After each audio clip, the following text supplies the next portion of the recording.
What are the differences between FX and other asset classes? Well, the key difference between foreign exchange and other asset classes, perhaps the biggest difference, is how global the foreign exchange market is. I don't think there's any other asset class where you can be buying an asset in Tokyo on one ECN and selling it in New York on another. I can buy dollar yen in Japan on EBS. I can sell dollar yen on Reuters in London.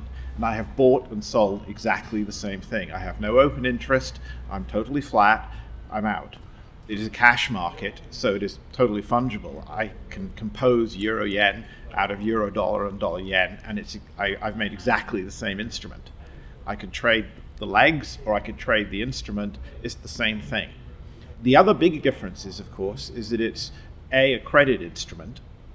So you do need to get your credit from somewhere to trade FX, and it's not very heavily regulated. What are you seeing in terms of forex volume? FX has been a very resilient asset class, both in terms of the short term and the long term. For example, if we look over the last, since January 2010, FX has volumes as measured by CLS, the payment system, are actually about 5–10% up over that period. Over the same period, as we all know, equities volumes in the US are down about 40%, much greater in Europe. So in the short term, it's been good. Also, over the long term, the growth has been very resilient. Back in 2001, we were doing about 350, 400 yards a day, $400 billion a day in the spot market. Today, it's 1.5 trillion plus.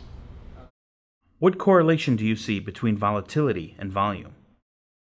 People tend to go to the major established platforms increasingly when there is a volatile market, but not at other periods, and they find other ways to trade at other points. The difficulty, I think, for not just the big platforms, but also the market as a whole, is that the volatility that we're now seeing, 5 to 8% in euro dollar, which we think as being very low vol, is actually the historical norm when you go back 10, 15 years. It's actually the last few years that have been the exception. So this new normal that everybody's worrying about, of low vol, is actually the old normal as well. So maybe that's just normal. What trends are you seeing in FX options? The options market has historically been very much of a voice market. And over the last couple of years, we've seen up to 14 new platforms form looking for options volume, which is presently only 8% electronic. The reason for this clearly is the anticipation that Dodd-Frank and the equivalent regulations in other parts of the world will cause the options market to become much more electronic. So it's very much an anticipation.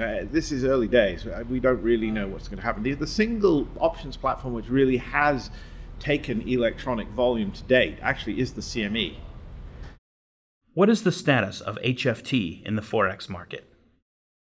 Some of the HFT firms which initially put their toe in the water as market makers are now becoming part of the fabric. There are non-bank market makers, and we were originally wondering, is that something that's just a passing trend?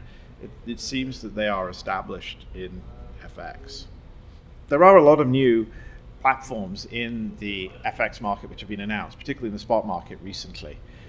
I'm actually reasonably optimistic some of them will find some traction. And the two key things is, do they attract a new market segment, or do they find a new way to trade? If they can attract a new market segment, then that would make them very successful. But new platforms do come in and they find new segments of customers, and it isn't necessarily originally what they were looking for. So I'm a little bit more optimistic. I don't necessarily always read a new platform's business plan just exactly what it says today. It's what they might become in the future.